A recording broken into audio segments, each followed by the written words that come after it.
Hi, I'm Jim Stroud, and this is my podcast.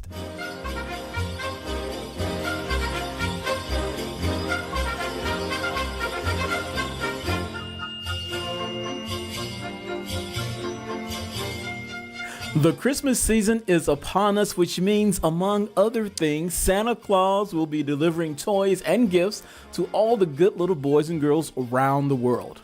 Free gifts are one of the reasons why Christmas is so deeply appreciated by the masses. Can you imagine if Christmas was more than once a year? What if it was once a month and all year round people were receiving free gifts in the mail? Specifically, a check for $500. Sound nice? Well, it's about to happen in Stockton, California. The free gift is called Universal Basic Income, and I think it's a bad idea. I'll tell you why after this.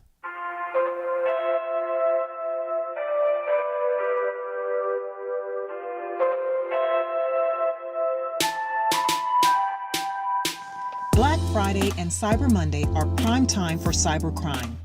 While you chase the best deals, hackers and criminals chase you with phishing campaigns, malware attacks, scammy banners, or fake e-commerce sites. Cybersecurity may seem very complex, but NordVPN makes it as easy as it gets. NordVPN's cutting-edge technologies shield your internet activity from hackers and malware, protect you on public Wi-Fi networks, and even block annoying ads. Go to jimstroud.com/secure to get NordVPN at 75% off. This is a limited time offer for listeners of the Jim Stroud podcast, so act now. Again, go to jimstroud.com/secure to get NordVPN and secure your online shopping and internet browsing today.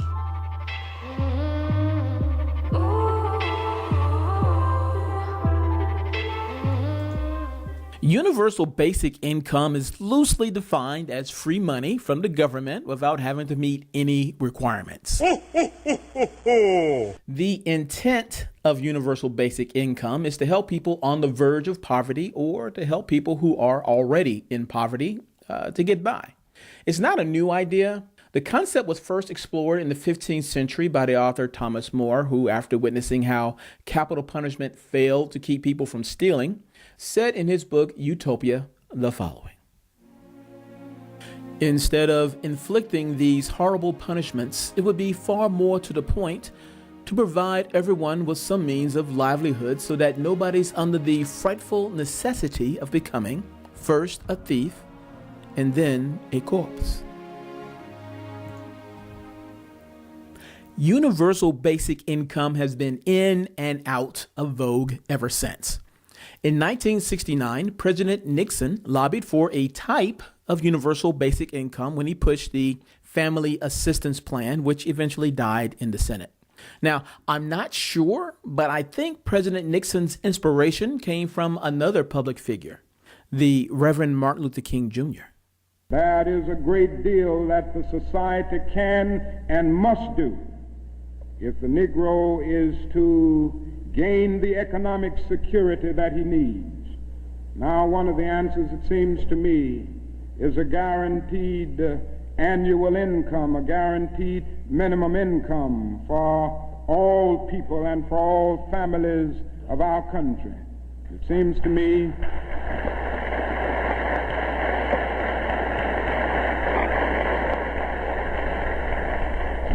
me that the civil rights movement must now begin to organize for the guaranteed annual income, begin to organize people all over our country and mobilize forces so that we can bring to the attention of our nation this need and this something which I believe will go a long, long way toward dealing with the Negro's economic problem and the economic problem with many other poor people confronting our nation.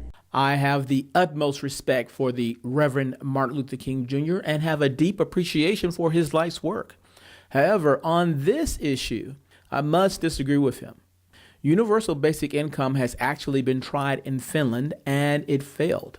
Let me share with you some quotes from the Business Insider article, "Finland is killing its world-famous basic income experiment."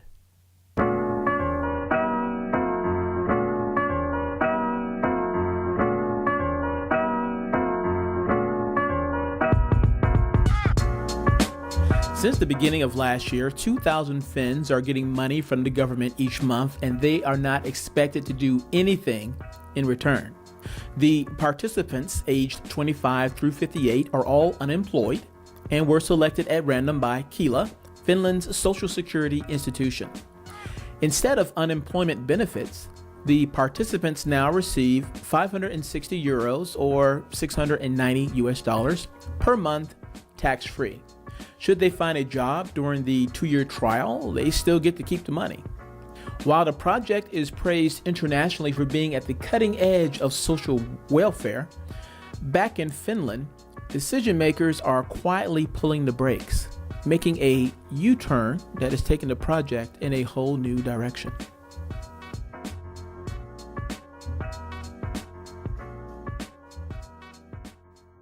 The Universal Basic Income experiment in Finland began in 2017, ended in 2018, with results to be published in 2019.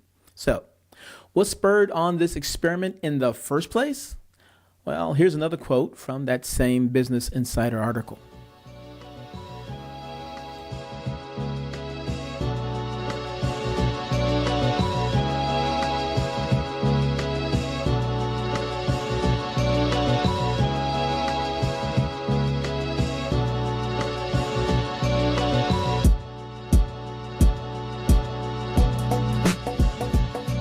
Existing unemployment benefits were so high, the Finnish government argued, and the system so rigid, an unemployed person might choose not to take a job as they would risk losing money by doing so. The higher your earnings, the lower your social benefits.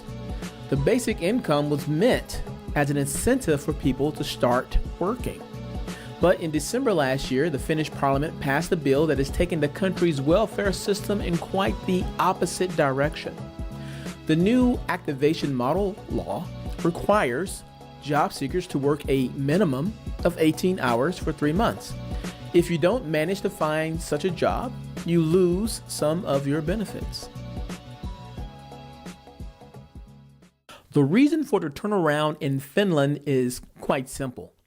The working population of Finland did not like the idea of giving away tax money to people capable of working for themselves. The news of the failed experiment did not reach Stockton, California, obviously.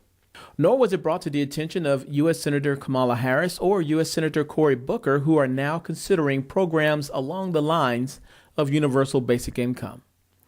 That being said, and just to be fair, allow me to share with you some arguments people have made over the years for and against universal basic income. First, some of the pros.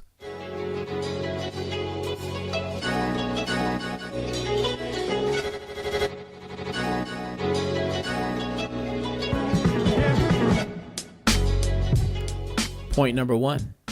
Universal basic income would be a security net for the millions of people who will be left jobless by the tech revolution. Research shows that the longer you are unemployed, the longer it takes to find employment. If the jobless had a small source of income to help them back on their feet, they could find new jobs and start contributing to the economy sooner. Point number 2. There are lots of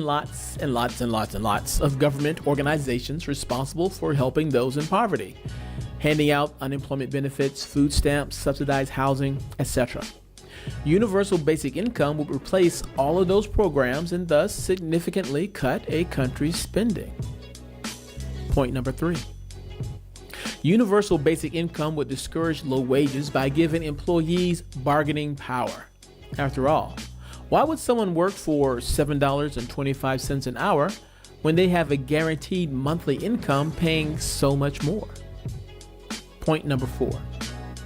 Universal basic income would end extreme financial poverty and enable people to stay in school longer and participate in training to improve their skills or learn a new trade.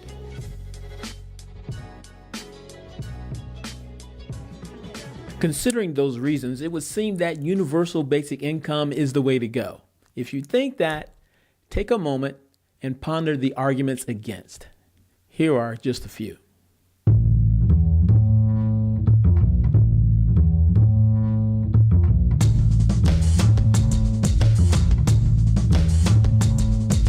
Point number 1. A universal basic income program would likely come from programs that already fight poverty, like food stamps or child assistance programs, things like that. So in effect, universal basic income would be taking money from the poorest people and spreading it out to all citizens, even those who don't necessarily need it. Wouldn't that increase poverty and inequality rather than reduce it? Point number 2. Giving people a guarantee of money each month will not incentivize them to work or necessarily improve their lives for the long term. President Barack Obama addressed this issue in a 2011 town hall address. He said, quote, "I think we should acknowledge that some welfare programs in the past were not well designed and in some cases did encourage dependency. As somebody who worked in low-income neighborhoods, I've seen it where people weren't encouraged to work, weren't encouraged to upgrade their skills, were just getting a check. And over time, their motivation started to diminish. And I think, even if you're progressive, you've got to acknowledge that some of these things have not been well designed."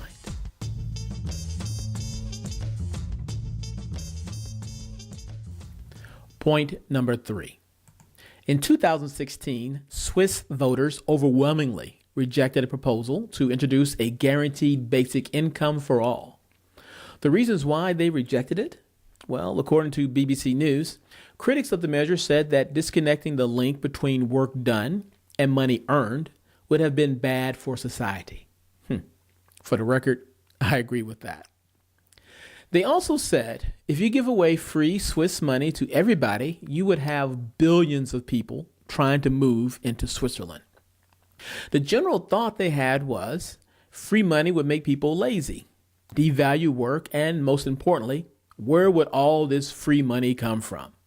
Eventually, it would run out and people would no doubt rebel. That is, unless Santa Claus is real. And if Santa Claus is indeed real, then universal basic income is a great idea.